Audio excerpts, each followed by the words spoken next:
Site එකේ දැන්වීමක් දාලා තිබ්බා Facebook එකේ. ඉතින් ඒ දැන්වීම බලලා තමයි මේ iBike එකට කෝල් එකක් දීලා ඒ WhatsApp හරහා ඒගොල්ලන් කන්ටැක්ට් කරගෙන මේ බයික් එක ගත්තේ.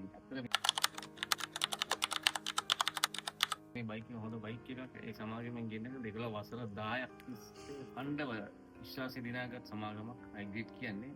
ඒක නිසා විශ්වාසවන්ත විදියට ගන්නවා නම් iBike එක ඇත්තටම හොඳ බයික් එකක්. ඒක මේ බයික් එකේ පර්ෆෝමන්ස් කිව්වොත් මේකේ එකෝන් උඩ් එකේ පැද්දොත් කිලෝමීටර් 115ක් වගේ යන්න පුළුවන් බයික් එකක්. මේක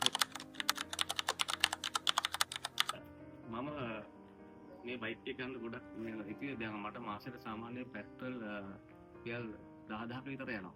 ඉතින් මම වැඩ කරන්නේ කොළඹ. මෙතන ඉඳන් කොළඹ ගිහිල්ලා එන්න මට කිලෝමීටර් පොත්තාගෙන යන කිලෝමීටර් 50ක් තියෙනවා. ඉතින් දවසට 50ක්. එතකොට සතියේට බැලුවොත් කිලෝමීටර් 250. විශේෂ වාසිය තමයි මේකේ සයිකල් ගාන 2000ක් තියෙනවා.